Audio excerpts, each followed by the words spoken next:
On today's show, we welcome our very special guest, Billy Bob Thornton, who's one of the rare entertainers to achieve extraordinary success in film, television, and music. And as lead singer and songwriter for the Boxmasters, we're excited to welcome Billy's songwriting partner, guitarist, and co-founder of the Boxmasters, Grammy Winning recording engineer J.D.Andrew. And together, they will take us behind the scenes of the release of their 21st album and national tour. In the Spotlight starts right now.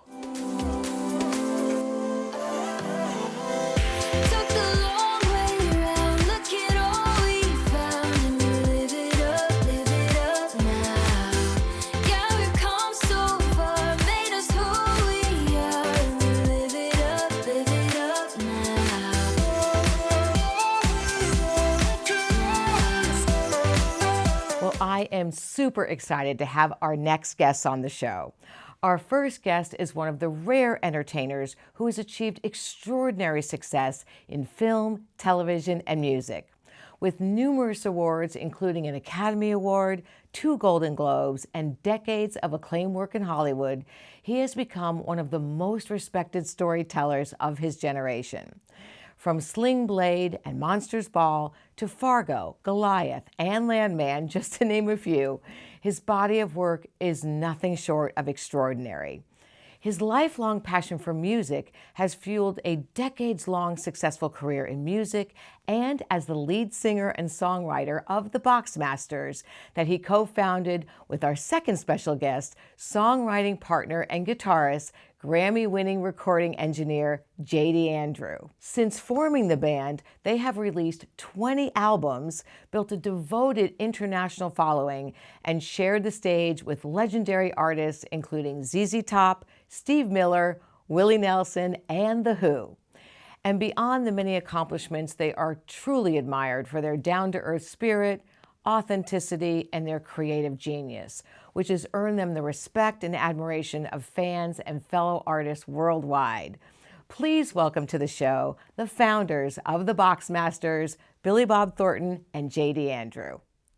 Well, thanks, guys, so much for being here. Thanks for talking to us. Yeah, thank you. Yeah, so super excited to hear about what's happening coming up very, very shortly. You guys have a new album coming out and a tour, but I thought it would be super nice if we could start out for people who don't realize, you know, the relationship that the two of you have and how long the band has been together. Just sharing a little bit about how you met and this collaboration came together, because obviously you've been in music for decades and acting was kind of like a side thing, right? Yeah. But you're really a musician at heart.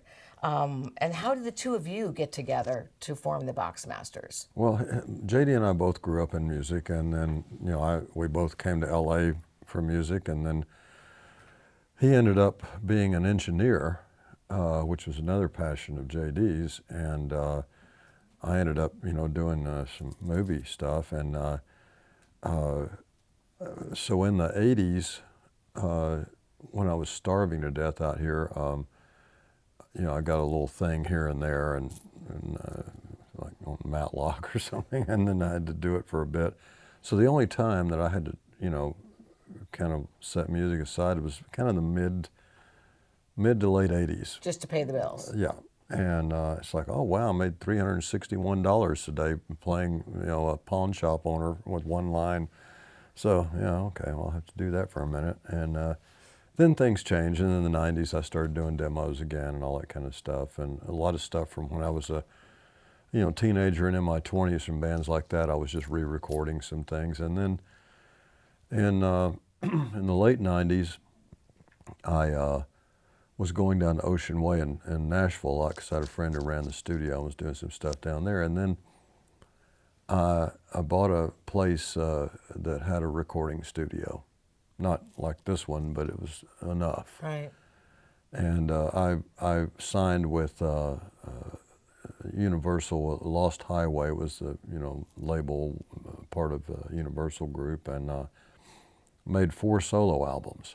And a mutual friend of ours, she said, you know, I asked if she knew somebody that could come in and do these couple of weeks worth of stuff, and it was J.D. And we started talking about music while we were in the process. And you know, when you don't know somebody and it's just the two of you in a studio, at first it's a little awkward because it's like, you know, we don't know each other. but we, you know, we started talking about music, and he loved the Beach Boys. I was a Beatles guy, and then we started talking about the British invasion. Mm-hmm. And the next thing you know, we started recording stuff together, you know, and I said, you know, this sounds pretty neat. Let's just keep going with it. And we did, and we formed the Boxmasters, and we did 2 records, the first couple records. What year is this that this is happening? 2006. Well, yeah, we started the end of 2006 on the Beautiful Door project, and then just kind of right after, say, the new year, we had that done, and really Billy came down, he's like, hey, I just got a call to record a song for this thing. I've seen you playing guitar a little bit. How about you learn this song real fast, and we'll record it tonight. So I was like, but, so it's like, we recorded it, but we just kept going, and it's like, it was just kind of a nonstop roller coaster, and we worked every day. We worked every day for like 15 hours a day, and we would see the morning. So I would drive home with the sun up every day, and we worked every night, just all night long, and recorded so much, and kind of learned what stuff inspired us. You know, we were huge British invasion fans, but we were also really inspired by kind of early hillbilly music and where are you 60s. from, JD? I'm from Kansas, so so we're not very far removed from where we both grew up. Right. I mean, we were in the same middle of the country-ish part of, you know, in rural America. And it sounds like you guys had like almost like an instant connection. I mean, was it like that for you right away that you had this? Yeah, we all liked the same things. Yeah. It's like we love baseball, we love college football, and we love sports, and we love music. So there you go. 20 years later, here we are touring with our 21st record. Stay with us. We'll be right back with Billy Bob Thornton and J.D.Andrew. It's a challenging time for everyone around the world and right here in our community. The Unity Shop remains open for our neighbors at a time when they need us most. And we focused our services solely on healthy groceries in a totally safe, controlled, and pleasant environment. Clients enter one person or family at a time. They can choose the food items they want, and our staff prepares their order, and they're on their way with exactly what they need, and all of this is done with compassion. Unity is the only community distribution center of its kind in the county. As you can imagine, the number of people we see each week is multiplying rapidly. We desperately need your help to sustain this humanitarian, loving service to our fellow neighbors. To find out how you can join us, please visit unityshop.org. We're all in this together. I mean, can we talk about the new album and the tour that you guys have coming up? Yeah. So this album, I was like blown away when I got a chance to hear it because your PR people sent it to me to listen to before I came here today. And it just fills me up so much. Maybe you could just talk about the inspiration that you had for the music on this album. I don't want to give it away. I'll let you guys explain it, but it is awesome, and people are going to go crazy when they hear it. It is just incredible.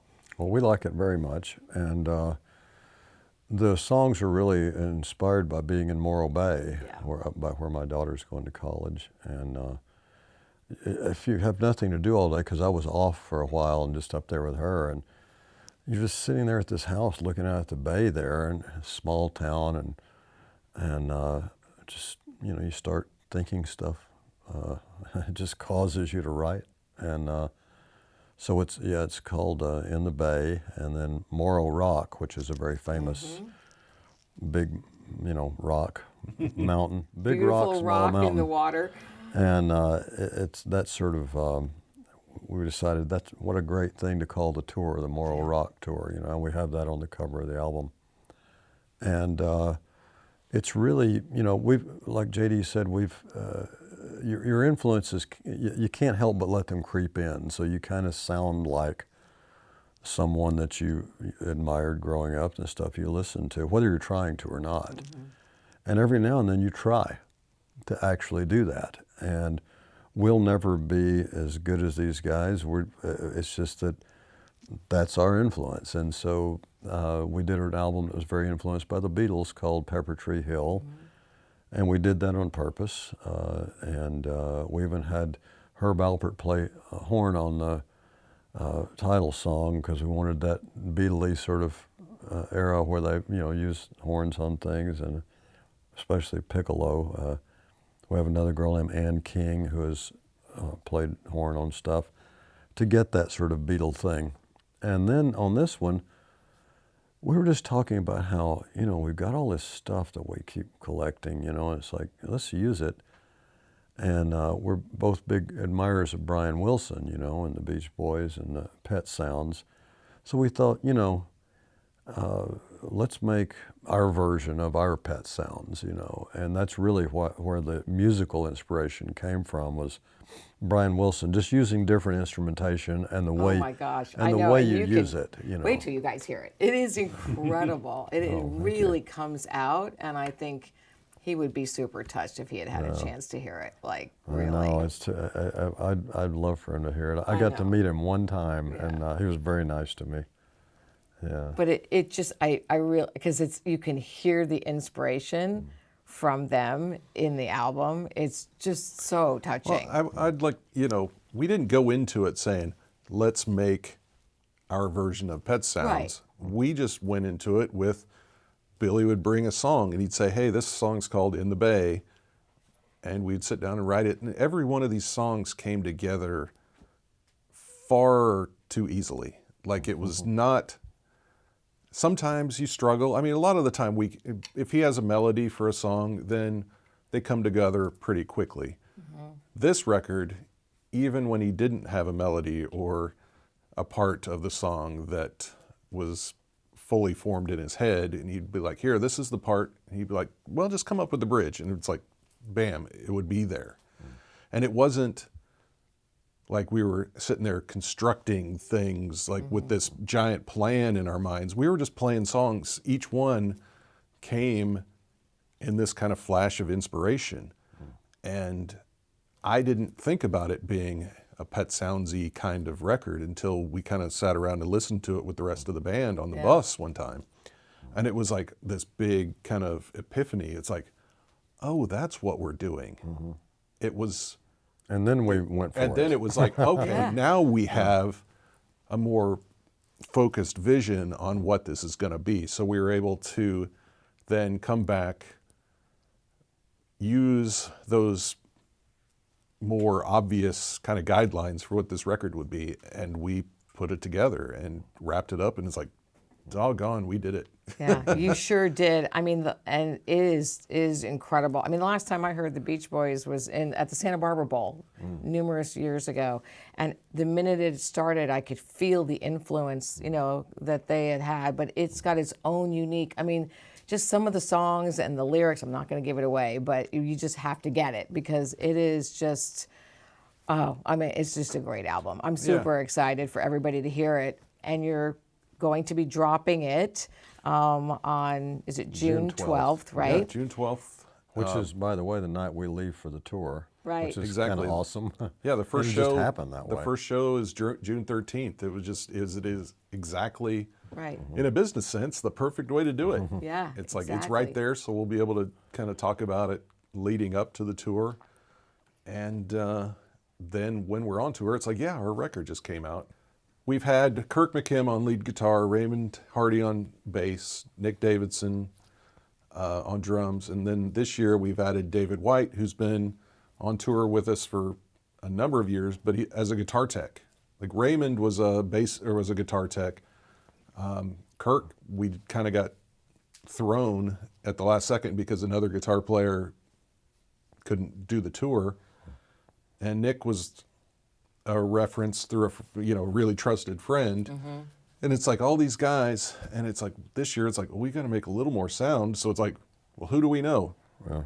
Well, Dave's a phenomenal guitar player. Let's just make him do it. Throw our own guitar tech in there. It's like, well, he can tune some guitars, and he can just strap one on and play on stage.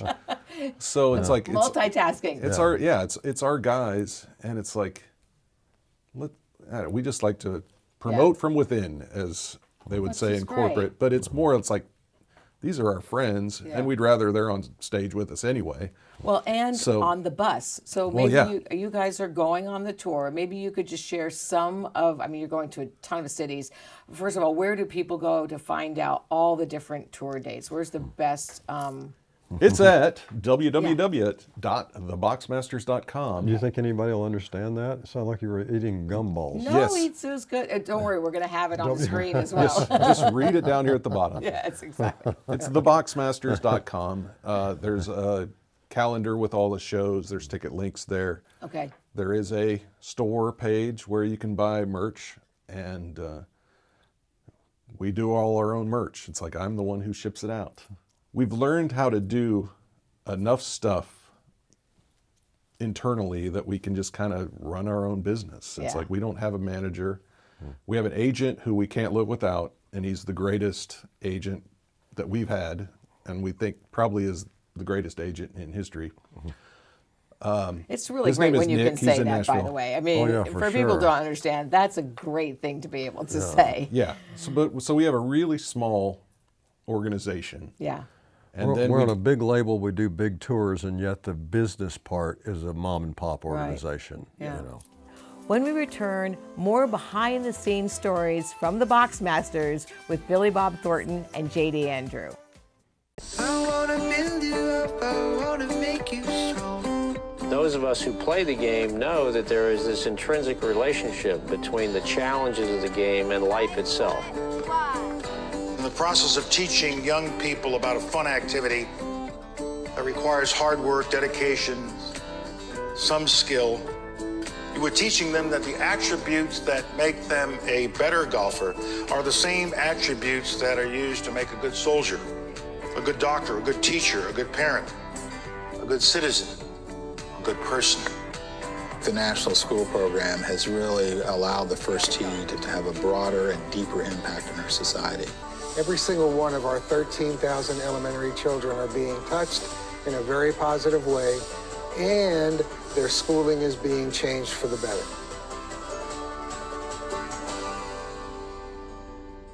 So with your families, how does it work with when you guys are on tour? How do you manage that with, staying, because this is one of the things that plagues musicians like yourselves, like getting disconnected from the family when you're on tour, although you're having a great time. How do you keep that connection healthy in your family situation? Well, one thing is they're used to it because all the Yeah. kids grew up in it, you Yeah. know, and JD's wife and my wife, Connie, and V, his wife, they're pretty used to it also, and kind of grew up around this kind of thing. So it's not that big a problem, but it is the worst part for us is to be away from the family. I mean, it's especially when you're the one out there, it seems longer. If they're doing their daily routine, it's like it doesn't feel as long to them. But we manage to do things like if we're on tour during my Bella, my daughter's birthday, I always fly back to Nick, our agent, just books 3 days out. Oh, okay. So he just blocks it out, and so I always come home because I don't miss her birthday, and so we're able to do that. And then sometimes we're playing locally, we get to see the family while we're here. Sometimes they'll come out, like Connie will come out this year. I think she's coming to 3 shows, and V comes when we're more in the area, in the California area. So we manage, and the kids, I mean, honestly, they're fine when we're gone. Yeah. But the one thing about, progress is that we have FaceTime. And Yes. so every day we FaceTime the families Right. and all that kind of stuff, and it feels like you're there. And It does definitely yeah, help. it really does. Yeah. And it really, Yeah. it helps when we're on East Coast time or things like that, because we can finish our show and they're still like having dinner. They're still awake having Yeah, dinner it's because like we of the can time still call change. them after Exactly. the show. Yeah, that works really great. Do they enjoy watching you guys on stage? I know my son, I mean, I grew up on a television series as a kid, and he could have cared less that I was on that show, like, or Right, any of yeah. that stuff. Oh, He yeah. thought me guest appearing on Full House was cool, but didn't care that my show was on for 6 years Oh, and my went into God. syndication and played all over the world, right? Like, they're like, whatever, Mom, you know? Our sons, you know, they're older, you know, they're 30 and 31, so they come to see us. Okay. I mean, you know, locally, when Yeah. we're playing LA or maybe, you know, Central California or San Diego or something like that. And they love to come out. Our daughter Bella doesn't, she told me when she was 5 years old, she said she saw a billboard somewhere of me and she thought it was creepy. In terms of the records, she's very involved. She's done, what's it called, digital art for Oh, two really? or three of our album covers. wow. She did, well, she did the back Pepper cover. Tree Hill, She back did the back cover for cover this of one. this one, yeah. Oh, did she really? And, Oh, how yeah. fantastic. If it was up to me, Bella would do every cover for us. And this year she was like, well, I can do a little thing, but I can't do the full front cover. And so we ended up using too a busy. photograph. Yeah, she's going to college. She's got Right. too much going on. Yeah. But Right. yeah, if it was up to me, Bella would just be our full-time graphic designer. And she does it's kind of abstract, somewhere between abstract and folk art, you know, kind Nice. of stuff that she does. It's Well, really she's got cool. your creative talent in there, you know. And her mom's ability to go to college. Yeah. So, and speaking of her mom, and listen, speaking of your amazing wife, who is just one of the most lovely people ever. I have not had the pleasure to meet your wife, but how have you guys been able to you have this beautiful long-term relationship that you've had, which is super hard for anyone to have, let alone being in the entertainment business like both of you guys are and being in the music business. How have you guys kept your relationship strong with everything going on with, you know, being in the recording studio, being on the road and all of that? Well, you know, she put up with a lot of stuff for me for the first 50 years. And then but no, I think the most important thing is you have to be friends as well as all the other stuff, you know. And, you know, we have a child together that bonds you. And we've just always been very close as friends, too. And because, you know, things start out in a different way. You know, it's like, hey, what are you up to tonight? You know, whatever. But then eventually you have to have a strong bond in here to make it last. And you have to realize what's important. And she and I both know that there's nothing else out there that's this good. So, you know, why would you? It's the same routine. Everybody knows what it is. What's going to happen that's new? Right. You know, and so we're aware of that and wouldn't want to anyway. You know, we just, we're very close and just, you know, and Bella, who is, you know, the child that we have together, you know, is certainly a bonding factor. And yeah, you also have to learn how to have a sense of humor about stuff. I mean, I have a lot of what they used to call afflictions, you know, anxiety disorder and dyslexia and OCD and everything in the world.